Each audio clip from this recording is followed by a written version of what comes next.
Сәлеметсіз бе, құрметті көрермен? Денсаулық туралы ең пайдалы арнаға қош келдіңіз. Қалампырдың небәрі 2 бүршігін жесеңіз, сіздің ағзаңызбен не болатынын білгіңіз келеді ме? Ол сіздің ас қорыту жүйеңізге қатысты ауруларды емдеп, ағзаңызды қалпына келтіріп, тіпті ісікпен күресуге көмектеседі. Бұл қалампырдың емдік қасиетінің бір кішкентай ғана бөлігі. Әрі қарай бұл таңғажайып қасиеттерге бай дәмдеуішті қалай денсаулықты емдеу үшін тұтыну керектігін білгіңіз келсе, біздің арнаға тіркеліп отырыңыздар. Ең алдымен қалампырдың не екенін біліп алайық. Қалампыр Индонезиядағы Малукка аралындағы мәңгі жасыл ағаштарда өсетін хош иісті бүршіктер.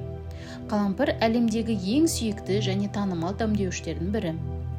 Қалампыр мен оның майы Қытай мен Үндістанда 2000 жылдан астам уақыт бойы қолданылып келеді.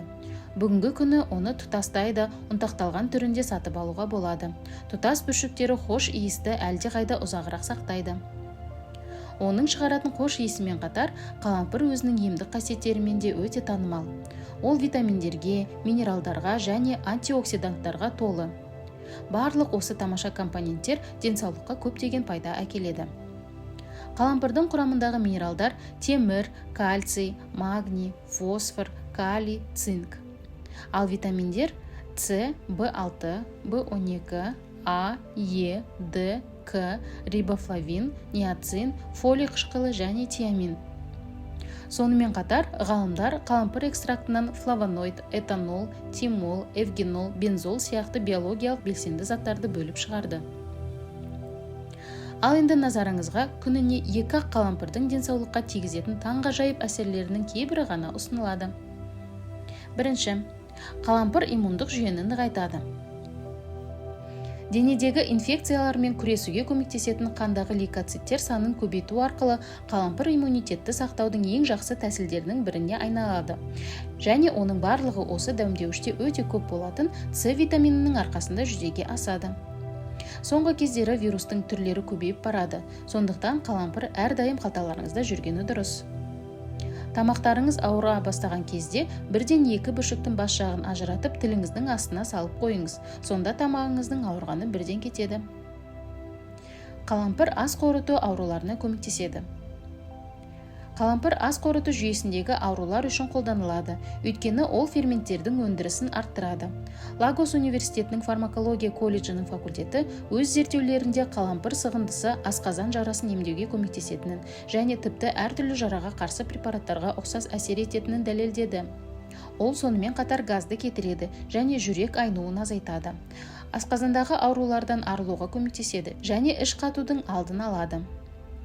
Ас қорыту мәселелерімен күресудің ең жақсы жолы ұнтақ түрінде ұсақталған немесе балмен қуырылған қалампыр бүршіктерін ішке қолдану. Қалампыр тіс ауруын басады. Қалампырдың жергілікті анестетикалық қасиеті бар. Егер сізде кариес болып немесе тісіңіз ауырса, тіс дәрігеріне жеткенше ауырсынудан құтылу үшін бүршікті ауырған жерде басып ұстаңыз. Бауырдың денсаулығына көмектеседі. Бауыр организмнен токсиндер мен химиялық заттарды кетіреді, сонымен қатар дәрілік заттардың сіңуіне көмектеседі. Каирдегі тағамдық зерттеулер бөлімі қалампыр майындағы эвгенолдың бауыр қызметін жақсартатынын анықтаған зерттеу жүргізді. Ол денедегі ауырсынуды және қабынуды азайтады. Эвгенол қалампырдың анальгетикалық және қабынуға қарсы қасиеттеріне жауап береді. Бас ауруына қарсы да осы дәмдеуішті қолдануға болады. Олардың күшін өз бетіңізше сезіне аласыз. Ол үшін 2 әдісті таңдауға болады: ішкі және жергілікті. Ішке қабылданатын болса, қалампыр ұнтағын кристалл тұзымен араластырып, сүт қосып, бас ауруына қарсы ішіңіз. Егер сіз жергілікті қолдануды ұнататын болсаңыз, онда бүршіктерді кокос майына малып, ауырсынуды жеңілдету үшін оларды ауыратын жерге сүртіңіз. Сүйектер мен буындарға жақсы. Қалампырдың құрамында флавоноидтар, марганец және эвгенол сияқты сүйектер мен буындарды нығайтуға көмектесетін элементтер бар. Бұл заттар сүйек тығыздығын арттырады, сүйектің өсуіне қатысады және пайдалы минералдардың мөлшерін арттырады. Ал марганец миға жағымды болып табылады. Марганецтің миға пайдасы туралы зерттеумен описаниедегі сілтеме арқылы өтіп таныссаңыз болады. Қалампырдың бактерияға қарсы қасиеттері бар.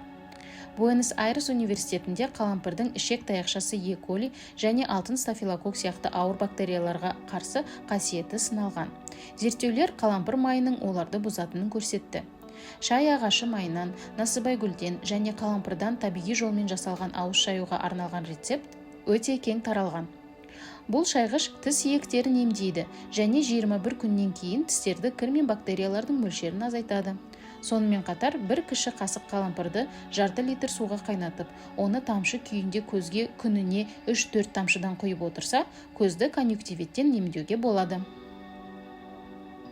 Қалампыр шаштың өсуін тездетеді және шашқа ерекше жылтыр береді.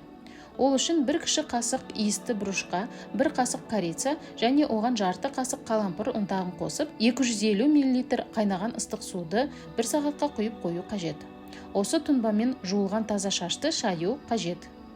Шашыңыздың қандай жылтыр болып өскенін өзіңіз де көресіз.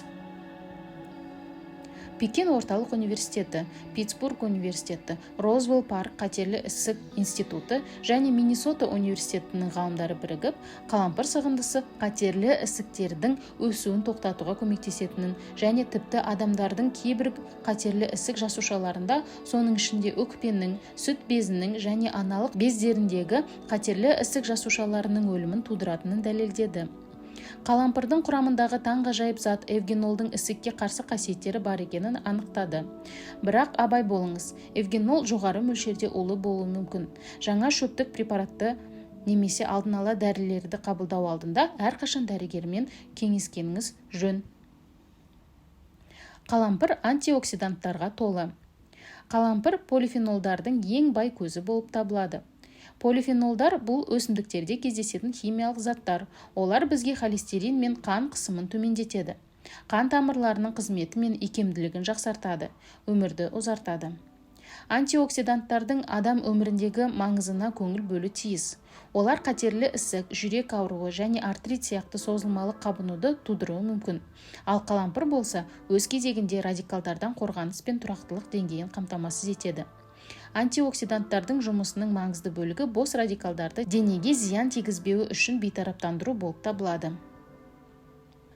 Қалампыр қандағы қантты реттеуге көмектеседі.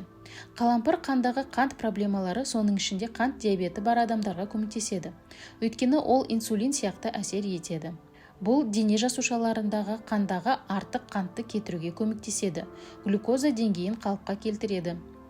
2006 жылы қант диабетімен ауыратын науқастар 30 күн бойы күніне белгіленген мөлшерде қалампыр жеген зерттеуде ғалымдар қалампырдың аз мөлшерін тұтыну диабеттің өршу қаупін азайтады деген қорытындыға келді. Пәкістандағы Карачи университетінің халықаралық химия және биологиялық ғылымдар орталығының ғалымдары қалампырдың инсулин өндірісін арттырып қана қоймай, оны өндіретін жасушалардың жұмысын жақсартатынын анықтады. Қанның ұюына көмектеседі. Қалампырдың құрамында қанның дұрыс ұюына қажетті К дәрумені бар.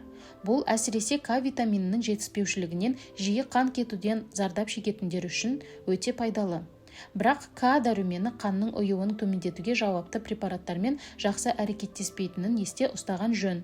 Сондықтан диетаңызға К витаминін қоспас бұрын дәрігермен міндетті түрде кеңесу қажет. Қалампыр әйелдерге дұрыс етеккір циклін қалыптастырады, ал ер адамдардың жыныстық күшін арттырады. Қалампырды сондай-ақ табиғи афродизиак деп те атайды. Алайда қалампырды аяғы ауыр әйелдерге мүлдем тұтынуға болмайды, себебі ол жатырдың тонусын тудырады. Сонымен қатар, қалампырды 7 жасқа дейінгі балаларға, емізетін аналарға, асқазанда ойық жарасы бар адамдарға, жүйке жүйесіндегі ақауы бар адамдарға және жүрек тамыр аурулары бар адамдарға қолдануға тыйым салынады. Қалампырды қалай сақтаймыз? Қалампыр бұршақтарын немесе ұнтағын жабық әйнектен жасалған қорапша немесе банкада жарық түспейтін жерде сақтау қажет. Мұндай жағдайда бүршіктер өз құрамын 1 жыл сақтаса, ұнтақ жарты жыл сақтап тұрады. Ал егер тоңазытқышта ұстасаңыздар, сақтау мерзімі одан да ұзарады. Ал егер қалампырды ас үйге тамаққа қалай қосу керектігін білгіңіз келсе, комментарий қалдырып, осы бейнеге лайк басуыңызды сұраймын. Видеоны соңына дейін көргеніңіз үшін мың алғыс. Арнама жазылуды ұмытпаңыздар.